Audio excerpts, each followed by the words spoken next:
اعوذ باللہ من الشیطان الرجیم بسم اللہ الرحمن الرحیم الحمد للہ رب العالمین الرحمن الرحیم والصلاة والسلام علی سید الانبیاء والمرسلین امام المتقین خاتم النبیین سیدنا و مولانا محمد وعلی آلہ و اصحابہ اجمعین۔ قرآن مجید کا 9واں پارہ، اس کا آغاز سورہ الاعراف کی آیت 88 سے ہوتا ہے۔ اس میں پیغمبرانہ جدوجہد، توحید و شرک کی کشمکش، قوموں کا عروج و زوال، غزوات اور امت مسلمہ کی تشکیل کے بنیادی اصول جیسے گہرے اور اہم موضوعات بیان ہوئے۔ شعیب علیہ السلام کی قوم کے متکبر سرداروں نے ایمان لانے والوں کو دھمکی دی کہ یا تو وہ ان کے مذہب میں واپس آ جائیں یا پھر شہر سے جلا وطنی کے لیے تیار ہو جائیں۔ شعیب علیہ السلام نے نہایت اعتماد اور توحید پر مبنی جواب دیا کہ اللہ نے انہیں شرک سے نجات دے دی ہے اور اب وہ کبھی بھی اس میں واپس نہیں جا سکتے۔ انہوں نے اپنے اور اپنی قوم کے درمیان اللہ سے حق کے ساتھ فیصلہ کرنے کی دعا مانگی تو قوم کی سرکشی اور ہٹ دھرمی کا انجام انتہائی عبرتناک انداز میں سامنے آیا۔ ایک زبردست زلزلے نے انہیں اپنے گرفت میں لے لیا، وہ اپنے ہی گھروں میں اوندھے منہ گر کر ہلاک ہو گئے۔ یہ واقعہ اس بات کی علامت ہے کہ انبیاء کرام علیہم السلام کی ذمہ داری صرف پیغام پہنچا دینا ہے، ہدایت اور انجام کا مالک صرف اللہ ہی ہے۔ اللہ نے ایک اہم اور بنیادی اصول بیان فرمایا کہ جب کسی بستی میں پیغمبر بھیجا جاتا ہے اور وہاں کے لوگ ایمان نہیں لاتے تو انہیں سختیوں اور مصیبتوں میں مبتلا کیا جاتا ہے تاکہ وہ عاجزی اور نیاز مندی اختیار کریں۔ پھر جب وہ اپنی عادتوں سے باز نہیں آتے تو اللہ ان کی سختی کو خوشحالی سے بدل دیتا ہے، اور یہ تبدیلی ان کی آزمائش ہے۔ لیکن اکثر لوگ اس حکمت کو نہیں سمجھتے اور کہتے ہیں کہ یہ تو ہمارے آباء و اجداد کے ساتھ بھی ہوتا رہا ہے، چنانچہ وہ غفلت اور سرکشی میں مزید بڑھ جاتے ہیں۔ وہ نازک اور خطرناک موڑ ہے یہ جہاں اللہ کی پکڑ اچانک آ جاتی ہے۔ قرآن نے واضح کیا کہ اگر بستیوں والے ایمان لاتے اور پرہیزگاری اختیار کرتے تو ان پر آسمان اور زمین کی برکات کے دروازے کھول دیے جاتے، لیکن ان کے جھٹلانے کی وجہ سے ان کے اعمال کا وبال ان پر آ پڑتا ہے۔ یہاں ایک سوال بھی اٹھایا گیا کہ کیا یہ لوگ اللہ کی اس اچانک پکڑ سے بے خوف ہو گئے ہیں جو رات کو سوتے وقت یا دن میں کھیل کود میں مصروف ہوتے ہوئے آ سکتی ہے؟ واضح کر دیا گیا کہ اللہ کی پکڑ سے صرف وہی لوگ بے خوف ہوتے ہیں جو حقیقتاً خسارے میں ہوتے ہیں۔ فرعون کے دربار میں جادوگروں کا عظیم اجتماع ہوا جنہوں نے اپنے فن کا مظاہرہ کر کے لوگوں کی آنکھوں کو مسحور کر دیا، اس پہ سحر طاری کر دیا۔ لیکن موسیٰ علیہ السلام نے اپنی لاٹھی ڈالی تو وہ ان کے تمام جادو کو نگل گئی اور حق باطل پر غالب آ گیا۔ یہ منظر دیکھ کر جادوگر سجدے میں گر گئے، رب العالمین پر ایمان لے آئے۔ فرعون کا غرور ٹوٹ گیا، اس نے انہیں سخت ترین سزاؤں کی دھمکی دی، مگر جادوگر ثابت قدم رہے اور انہوں نے اللہ سے صبر اور ایمان کی حالت میں موت مانگی۔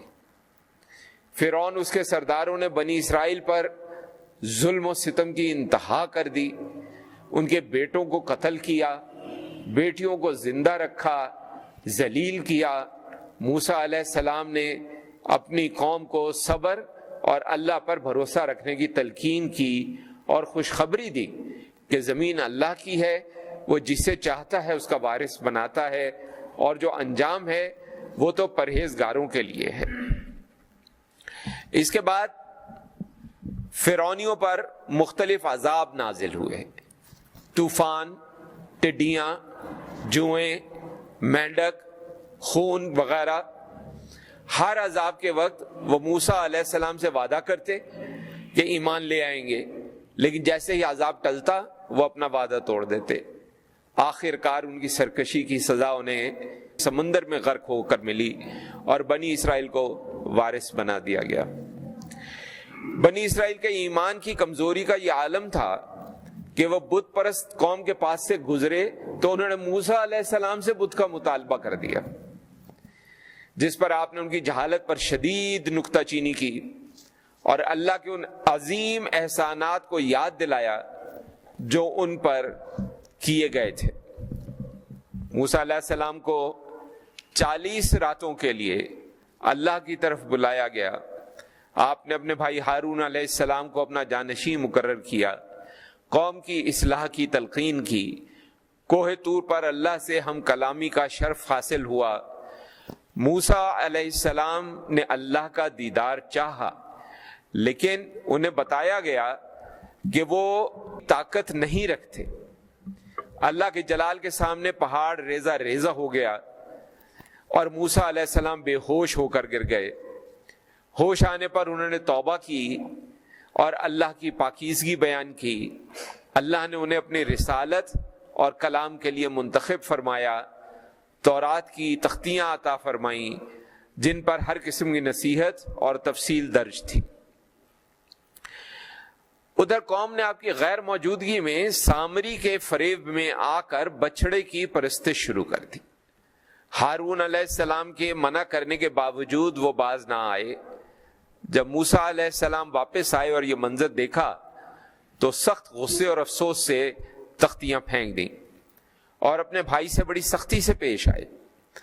ہارون علیہ السلام نے عذر پیش کیا کہ قوم نے انہیں کمزور سمجھ کر قریب تھا کہ قتل ہی کر دیتے، تو موسیٰ علیہ السلام نے دعا مانگی کہ اللہ انہیں اور ان کے بھائی کو معاف فرمائے اور اپنی رحمت میں داخل کرے۔ اللہ نے بچڑا بنانے والوں پر غضب اور ذلت کا فیصلہ سنا دیا، البتہ توبہ کرنے والوں کے لیے رحمت کی بشارت دی۔ موسیٰ علیہ السلام 70 آدمیوں کو لے کر کوہ طور پر چلے گئے، لیکن وہاں ایسا زلزلہ آ گیا۔ آپ نے اللہ سے التجا کی اور قوم کی کم فہمی اور گناہ پر معافی مانگی۔ اللہ نے فرمایا کہ اس کی رحمت ہر چیز پر محیط ہے اور اسے ان لوگوں کے لیے لکھ دیا جائے گا جو پرہیزگاری کرتے ہیں، زکوٰۃ دیتے ہیں، آیات پر ایمان لاتے ہیں۔ یہ واقعہ بیان کرنے کے بعد نبی کریم صلی اللہ علیہ وسلم کی آمد کی بشارت دی گئی کہ وہ نبی امی ہیں جن کا ذکر تورات میں بھی ہے اور انجیل میں بھی ہے۔ وہ پاکیزہ چیزیں حلال اور ناپاک چیزیں جو ہیں وہ حرام کہتے ہیں اور لوگوں پر سے بوجھ اتارتے ہیں۔ جو لوگ ان کی پیروی کریں گے وہی کامیاب ہوں گے۔ بنی اسرائیل کے مختلف ادوار کا ذکر کیا گیا۔ ان کے 12 قبیلوں میں تقسیم، چشمے پھوٹنا، ابر کا سایہ، من و سلوہ کا نزول، اس جیسی نعمتوں کا ذکر ہوا۔ پھر انہیں ایک شہر میں داخل ہونے کا حکم دیا گیا اور عاجزی کے ساتھ حتتن کہتے ہوئے سجدہ کرتے ہوئے داخل ہونے کا کہا گیا، لیکن انہوں نے وہ لفظ بدل دیا اور ظلم کیا جس پر ان پر عذاب نازل ہوا۔ سبت یعنی ہفتے کے دن مچھلیوں کے امتحان کا واقعہ بھی انتہائی عبرتناک ہے۔ ایک جماعت نے حد سے تجاوز کرنے والوں کو نصیحت بھی کی، مگر انہوں نے وہ نصیحت نہ مانی۔ اللہ نے ان لوگوں کو بندر بنا دیا۔ یہودیوں پر ہمیشہ ذلت اور مسلسل تکالیف مسلط کیے جانے کا فیصلہ سنایا گیا اور انہیں مختلف گروہوں میں تقسیم کر کے زمین میں منتشر کر دیا گیا۔ پھر ان کے ناخلف جانشین آئے جو دنیا کے مال و متاع کے لیے اللہ کی کتاب کو پس پشت ڈالنے لگے۔ آخر میں ان سے میثاق لینے کا واقعہ بیان ہوا کہ وہ اللہ کے رب ہونے پر گواہ ہیں۔ سورہ الاعراف کا اختتام نہایت جامع انداز میں ہوا۔ ایک شخص کی مثال دی گئی کہ جسے اللہ کی آیات عطا کی گئیں لیکن وہ ان سے نکل گیا، شیطان اس کے پیچھے لگ گیا، اس کی مثال کتے جیسی کہ ہمیشہ زبان نکالے رہتا ہے۔ دنیا میں بہت سے جن اور انسان جہنم کے لیے پیدا ہوئے ہیں، جن کے دل، جن کی آنکھیں، جن کے کان ہیں، لیکن وہ حق سے بہرور نہیں ہیں۔ اللہ کے بہترین ناموں کا ذکر ہے اور ان لوگوں سے کنارہ کشی کا حکم ہے جو ان ناموں میں کجی اختیار کرتے ہیں۔ نبی کریم صلی اللہ علیہ وسلم کو حکم ہوا کہ وہ درگزر سے کام لیں، نیک کاموں کا حکم دیں اور جاہلوں سے کنارہ کشی اختیار کریں۔ شیطان کے وسوسوں سے بچنے کا طریقہ یہ بتایا گیا کہ اللہ سے پناہ مانگی جائے۔ پرہیزگاروں کی صفت یہ بیان ہوئی کہ وہ شیطانی وسوسے سے چوکنے ہو جاتے ہیں۔ قرآن سننے کی تلقین کی گئی، اللہ کے مقرب فرشتوں کی عبادت کرنے کا ذکر ہوا جو کبھی بھی سرکشی نہیں کرتے۔ پھر اسی پارے میں سورہ الانفال کا آغاز ہوتا ہے۔ یہ سورہ بنیادی طور پہ غزوہ بدر کے پس منظر میں نازل ہوئی اور اس میں جنگی قوانین، انفاق فی سبیل اللہ، مومنین کی جماعت کی تنظیم پر روشنی ڈالی گئی۔ اس سورہ کی ابتدا مال غنیمت کے حکم سے ہوتی ہے کہ وہ اللہ اور اللہ کے رسول صلی اللہ علیہ وسلم کا ہے، اور مومنین کو چاہیے کہ وہ اللہ سے ڈریں، آپس میں صلح رکھیں اور اللہ اور اس کے رسول صلی اللہ علیہ وسلم کے حکم کی پیروی کریں۔ جو سچے مومن ہیں ان کی صفات بھی بیان ہوئی کہ جن کے دل اللہ کا ذکر سن کر لرز جاتے ہیں، آیات سن کر ان کا ایمان بڑھ جاتا ہے، وہ اپنے پروردگار پر بھروسہ رکھتے ہیں، نماز قائم کرتے ہیں، اللہ کے دیے ہوئے مال میں سے خرچ کرتے ہیں۔ پھر غزوہ بدر کا واقعہ بھی بیان ہوا کہ جب مومنوں کی ایک جماعت اس مہم سے خوش نہیں تھی، انہیں اللہ کا وعدہ یاد دلایا گیا کہ دونوں گروہوں میں سے ایک گروہ ان کے ہاتھ آئے گا، مگر وہ بغیر ہتھیار اٹھائے قافلے کے خواہش مند تھے، جبکہ اللہ کا ارادہ یہی تھا کہ وہ حق کو غالب کرے اور کافروں کی جڑ کاٹ دے۔ غزوہ بدر میں مومنوں کی بہت قلیل تعداد اور سامان کی کمی کے باوجود اللہ کی مدد کے شامل حال ہوئی۔ انہوں نے اپنے پروردگار سے فریاد کی، اللہ نے فرشتوں سے مدد کا وعدہ فرما لیا۔ اب دیکھا جائے تو یہ مدد صرف بشارت اور اطمینان قلب کے لیے ہے، ورنہ مدد تو اللہ کی طرف سے ہی تھی۔ نیند کی چادر سے تسکین، آسمانی پانی سے پاکیزگی، شیطانی نجاست سے دوری جیسی نعمتوں کا ذکر کیا گیا۔ فرشتوں کو حکم دیا گیا کہ مومنین کی حوصلہ افزائی کریں اور کافروں کے دلوں میں رعب ڈال دیں۔ حکم دیا گیا میدان جنگ سے پیٹھ نہ پھیری جائے، ایسا کرنا اللہ کے غضب کا باعث ہے۔ اہم ترین نقطہ جو بیان ہوا وہ یہ ہے کہ در حقیقت کافروں کو قتل اللہ نے کیا، اللہ کے غضب کے باعث ایسا ہوا تھا، جبکہ کنکریاں جو پھینکی وہ نبی کریم صلی اللہ علیہ وسلم، لیکن اصل میں کس نے پھینکی؟ اللہ نے پھینکی۔ یہ سب کچھ مومنوں کو آزمانے کے لیے، اللہ کی قدرت کے ظہور کے لیے ہے۔ کافروں کی تمام تدابیر کمزور اور اللہ کے مقابلے پہ بیکار تھیں۔ کافروں کو متنبہ کیا گیا کہ اگر وہ باز آ جائیں تو ان کے لیے بہتر ہے، ورنہ دوبارہ عذاب آ جائے گا۔ اہل ایمان کو حکم دیا گیا کہ وہ اللہ اور اللہ کے رسول صلی اللہ علیہ وسلم کی اطاعت کریں اور اس سے روگردانی نہ کریں۔ ان لوگوں جیسا نہ بنیں جو کہتے ہیں کہ ہم نے سنا مگر در حقیقت وہ سنتے نہیں۔ اللہ کے نزدیک بدترین جاندار وہ بہرے گونگے ہیں جو عقل سے کام نہیں لیتے۔ اطاعت کے حکم میں زندگی بخش پیغام ہے۔ فتنے سے ڈرنے کی تلقین کی گئی، ایسا فتنہ جو خاص کر ظالموں پر نہیں آتا بلکہ سب کو ہی اپنی لپیٹ میں لے لیتا ہے۔ مکی زندگی کی کمزوری اور بے بسی کے دنوں کو یاد دلاتے ہوئے فرمایا گیا کہ کس طرح اللہ نے مدد کی، جگہ دی، پاکیزہ رزق عطا فرمایا۔ اللہ اور اللہ کے رسول صلی اللہ علیہ وسلم کی امانت میں خیانت سے منع کیا گیا، مال اور اولاد کو آزمائش قرار دیا گیا۔ پرہیزگاری کا نتیجہ یہ بتایا گیا کہ اللہ حق اور باطل میں فرق کرنے والی جو بصیرت ہے وہ وہی عطا کرتا ہے، گناہ مٹاتا ہے، بخشش کرتا ہے۔